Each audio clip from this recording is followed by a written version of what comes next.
As my father took his final breaths, his skin pale against the hospital sheets, my stepmother leaned across him and looked me in the eye. Her voice was steady, almost satisfied. "You were his biggest disappointment." The words hit harder than any slap. I didn't respond. I didn't cry. I didn't argue. I just sat there, frozen, while her eyes burned through me with the same contempt she'd carried for years. She turned back to his lifeless body like I didn't matter, like I was nothing more than the reason she had to be there in the first place. But what she didn't know, what none of them knew, was that just hours before my father died, he had called me into that room alone. He told me something she never expected, and I kept quiet, waiting for the lawyer. When he finally walked in with the envelope in his hand, the air changed. What he read out loud turned the entire room against her, and the woman who had spent years tearing me down suddenly started screaming, because the truth my father left behind didn't just speak for me, it shattered every lie she had ever told. Everyone watched in silence. When I got the call from the hospital, I was sitting at my kitchen table, eating cold leftover pasta and clicking through freelance job boards like I always did on quiet Monday nights. The nurse's voice was gentle, but clinical. My father had taken a turn for the worse. They didn't think he'd make it through the night. I didn't cry right away. I just stared at the wall, my fork still in my hand, heart hammering in my chest. There's a strange kind of stillness that settles in your bones when grief tries to sneak in early, like your body knows something terrible is coming before your mind can process it. I threw on a hoodie, grabbed my car keys, and drove across town. The roads were wet from a passing storm. Every red light felt like a personal punishment for all the moments I hadn't spent with him lately. I hadn't seen him in almost 3 weeks. He'd said he was fine, just tired. Loretta said there was nothing to worry about. But Loretta had been lying since the day she married him. When I walked into the ICU, the air smelled like bleach and machines. It was quiet except for the hum of monitors and the occasional muffled cough from down the hall. I spotted him instantly. My father, Thomas Bell, once a proud architect who designed some of the most stunning homes in the city, now looked like a shadow of himself. His skin had lost its glow, his cheeks hollowed, his chest rising and falling in uneven intervals. He looked small, and that scared me. I stood beside his bed and reached for his hand. It felt cold, but he moved his thumb slightly when I touched it. I whispered his name, and for a second, I swore he smiled. I hadn't always felt this distant from him. In fact, I used to be a daddy's girl. He raised me alone for almost 7 years after my mother died. We cooked pancakes on Sundays, took long walks with our beagle, and built pillow forts in the living room on rainy days. He taught me how to tie my shoes, how to fix a bike chain, and how to dream big, even when life felt small. Everything changed when Loretta came into our lives. I was 14, awkward, and guarded. She was polished, loud, and exhausting in the way some people are when they need to be the center of every room. She wasn't cruel right away, just distant, always correcting my posture, commenting on my clothes, or calling my art cute but pointless. I tried to bond with her. I really did. I asked if I could help her cook, if she wanted to come to my school's open house, if she needed help decorating the new guest room. But every time I tried, she made it clear I wasn't wanted. Not really. And the worst part was that slowly, my father stopped noticing. He stopped asking me to hang out after school. He missed my art showcase 2 years in a row. He laughed nervously when Loretta teased me at dinner. He told me I was being too sensitive when I told him I felt pushed out. By the time I turned 20, I'd moved out and barely visited.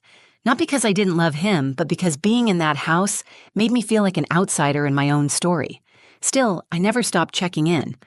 I called, even when Loretta answered and made it clear I was interrupting. I sent birthday cards. I texted when I knew he was at his office alone. And when I heard he'd been hospitalized 2 months earlier, I made every effort to visit, until Loretta told me he wasn't up for company, that he needed rest, that I should give him space. Now, seeing him in that hospital bed, my chest ached with everything unsaid. I pulled the chair closer and sat with him in silence, tracing circles on the back of his hand with my thumb like I used to do when I was little. His breathing stuttered once, then smoothed out. And that's when I heard her heels in the hallway. Click, click, click, Loretta. She walked into the room like she owned the place, lips painted deep red, her perfume too strong for a hospital ward. She looked at me like I was a stain she couldn't scrub out of her life. I didn't speak. Neither did she. She just looked at my father, then back at me, and smiled. But it wasn't a smile of comfort. It was the kind that warned a storm was coming. And I knew, deep in my gut, that whatever peace I'd found in those few quiet minutes with my father was about to be shattered. Loretta didn't say anything at first. She placed her designer handbag on the side table like she was settling in for a casual lunch and not a man's final hours. She stood beside my father's bed and adjusted the blanket like she was playing the role of the loving wife. And then she turned to me, her eyes cold and smug. "I see you finally decided to show up." I didn't answer. I just looked at my dad, watching the steady beep of the monitor, silently willing it to keep going. She sighed loudly like my presence inconvenienced her. "He's been asking for you, you know, but not in the way you're thinking." I kept my mouth shut. Over the years, I'd learned that arguing with Loretta was like throwing a match into gasoline. She didn't want resolution. She wanted a fight. She wanted proof that she could break me. "He told me he regretted a lot of things," she continued, brushing imaginary lint off her blouse. "Mainly how much energy he wasted trying to fix someone who didn't want to be fixed." I blinked. My jaw clenched, but I still didn't speak. She took a step closer, standing now between me and the heart monitor. "He tried so hard with you, Kaya, but you were always lost, moody, ungrateful. You had everything and still acted like a victim." I inhaled deeply and focused on my father's hand. His fingers didn't twitch this time. I wasn't sure if he was even aware anymore. That thought hit harder than her words. Then came the final blow. You were his biggest disappointment. It wasn't just the words. It was the way she said it. So calm, so certain, like she'd rehearsed that line and waited for just the right moment to use it. I looked up at her then. Really looked. There was no sadness in her face, no grief, just bitterness and something that looked dangerously close to satisfaction. I didn't speak. I wanted to. I wanted to scream, to curse, to say everything I'd buried over the years, but something in me refused to give her that. Instead, I just looked back down at my father's face, willing him to open his eyes and make it all stop. Loretta laughed under her breath. "Of course you won't defend yourself. You never do, always playing the silent martyr." She moved to sit in the corner chair and crossed her legs, like this was just another afternoon of judging me from a distance. My cousin Jade arrived not long after. She stepped into the room quietly, glanced at Loretta and then at me. Her face tensed when she saw the look in my eyes, and she squeezed my shoulder as she passed. She knew the history. She'd seen it all unfold over the years. She didn't have to ask what had been said. We sat there together, the three of us, in heavy silence. The only sounds were the monitor and the occasional distant cough from a nurse's station. I kept holding my father's hand, gently brushing my thumb over his knuckles. And then, for a moment, he stirred. His eyelids fluttered. His head turned slightly in my direction. A faint whisper escaped his lips. "Kaya." I leaned in. "I'm here, Dad. I'm right here." He smiled. It was faint, but it was real. And I saw something in that smile. Regret, love, maybe both. Loretta stood up quickly, trying to lean in too, but he didn't look at her. His eyes were locked on mine. He tried to say more, but no words came out.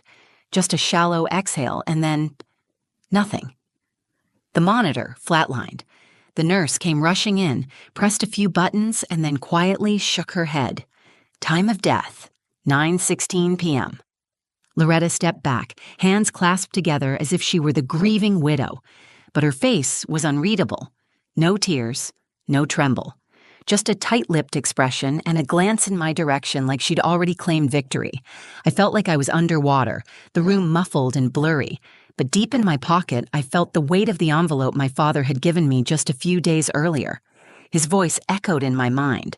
"Whatever happens, just wait for the lawyer." So I stood. I kissed his forehead. I said goodbye.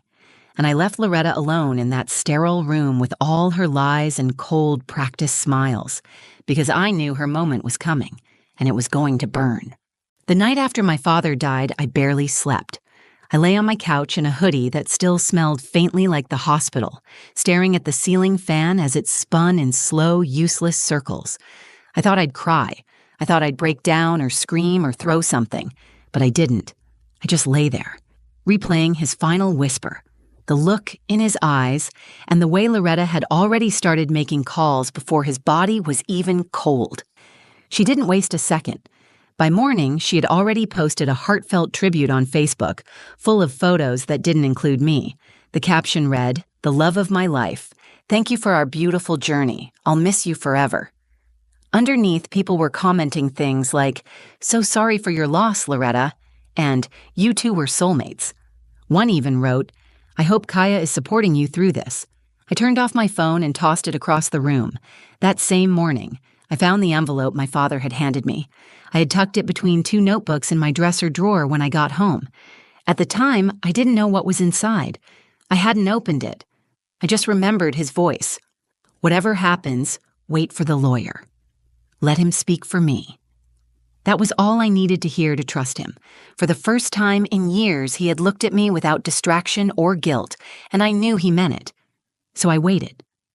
3 days later, I stood outside the law office of Hayes and Milton, LLP, clutching the unopened envelope in a knot of nerves that hadn't loosened since the funeral. Jade walked beside me. She offered to come for moral support, and I didn't turn her down. Her presence was like armor, silent, solid, and grounding. Loretta was already inside when we arrived.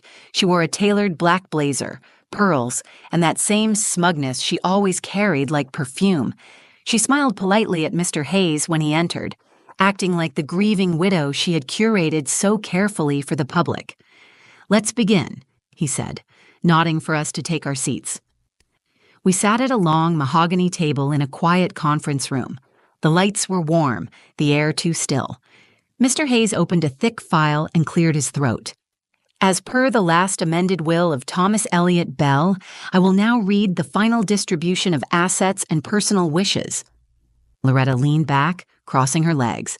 I could see her calculating already, mentally adding up property values, investment accounts, retirement funds. She had spent years treating his name like her ticket to a better life, and she was about to find out just how much or how little of that ticket was still valid.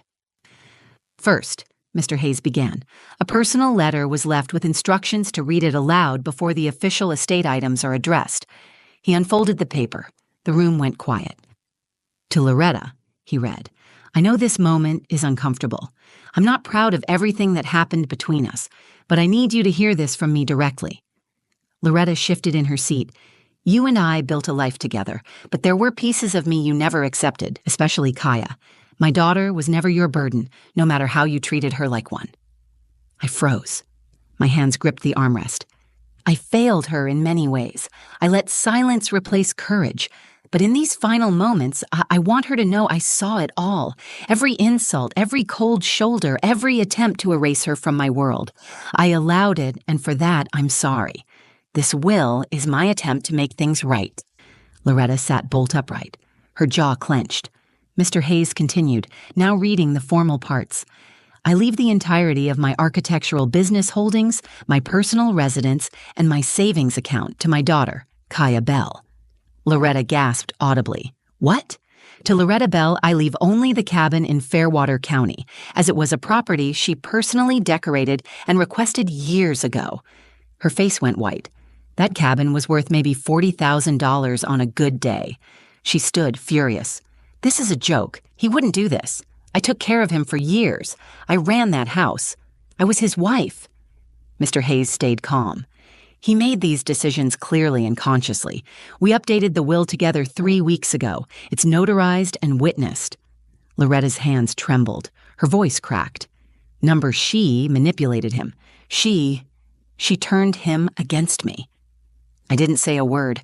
I just reached into my bag and pulled out the envelope. Inside it was a simple handwritten note. "I trust you to carry on with what matters." Let her scream. The truth belongs to you now. And that's when Loretta started yelling. Screaming, actually. Throwing accusations and insults as everyone in the room stared in stunned silence. But I didn't feel guilty. I didn't even feel angry. I felt free. Loretta's voice echoed off the walls of that pristine law office like a siren. Mr. Hayes calmly tried to speak over her, but she didn't care. She was unraveling in real time, wild-eyed, red-faced, hands shaking as she gripped the edge of the conference table like it might steady her world. "This is theft!" she screamed, pointing directly at me. "She manipulated him. She poisoned him against me. I was there every day while she stayed away. She doesn't deserve any of it." I didn't flinch. I just looked at her. Really looked. The woman who had spent years mocking my interests, undermining my relationship with my father, and treating me like I was some tragic leftover from his past. She was finally out of places to hide. Mr. Hayes sat calmly, his fingers steepled in front of him. "Mrs. Bell, everything you're alleging was anticipated. Thomas was very clear in our final meetings. He understood how this would affect you. But these were his decisions. They are legal, binding, and final." Loretta's face twisted into something I'd never seen before, something raw, panicked, almost childlike in its desperation. "He wouldn't do this to me. He loved me." "He did," I said quietly.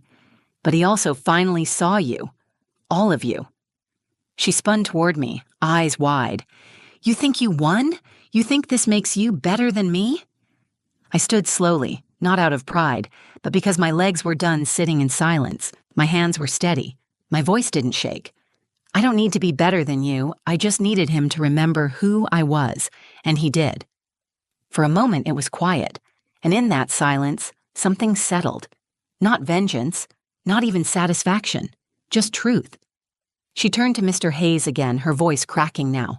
I need time to contest this, to get a lawyer. There must be something I can do." Mr. Hayes nodded politely. "You're welcome to pursue legal avenues, but I assure you we've prepared for every angle. Witnesses were present. He even recorded a video confirmation, if you'd like me to play it." Loretta's mouth opened, but nothing came out.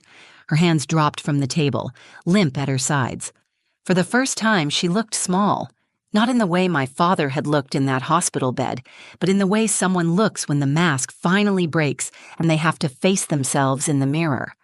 I glanced at Jade. She gave me a subtle nod, quiet support pulsing between us like a heartbeat.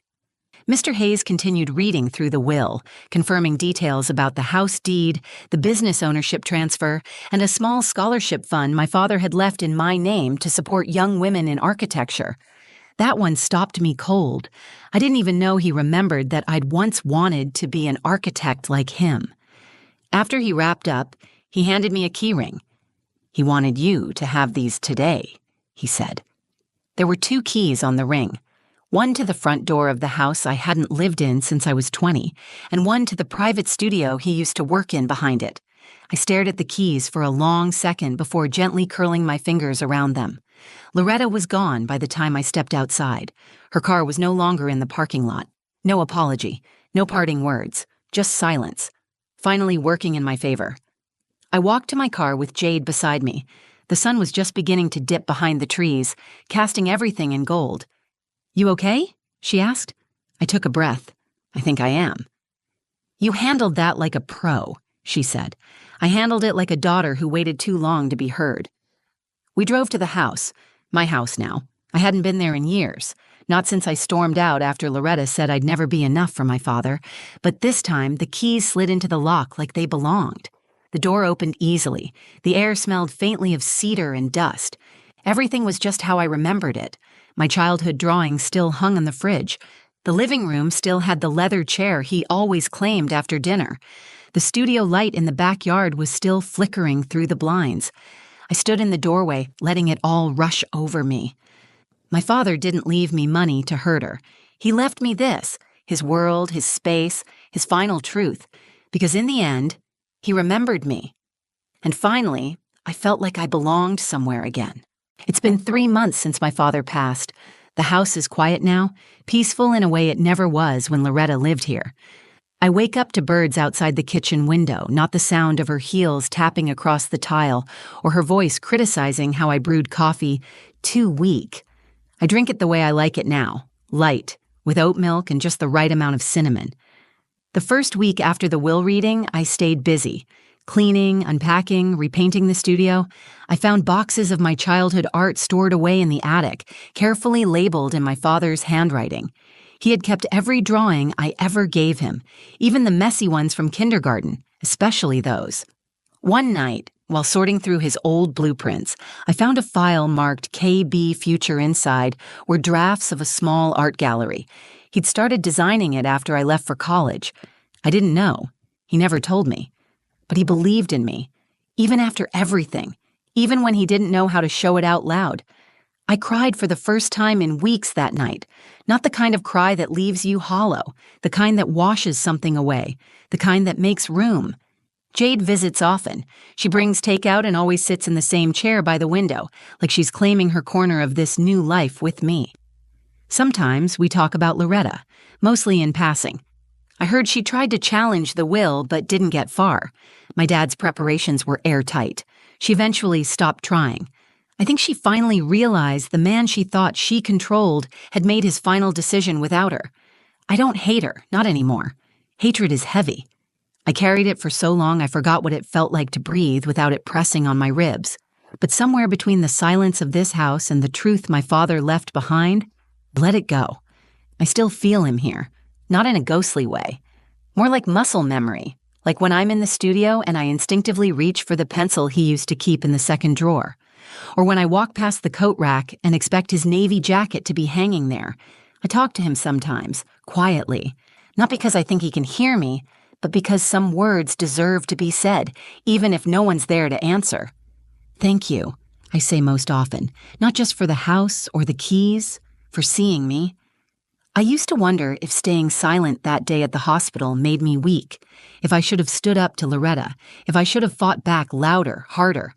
But now I know silence isn't always surrender. Sometimes it's strategy. Sometimes it's strength. Sometimes silence says, I'm not going to waste my breath proving myself to someone who's already decided I'm not enough. Because I was enough. I am enough. And my father knew that in the end. That's what matters. People still reach out occasionally.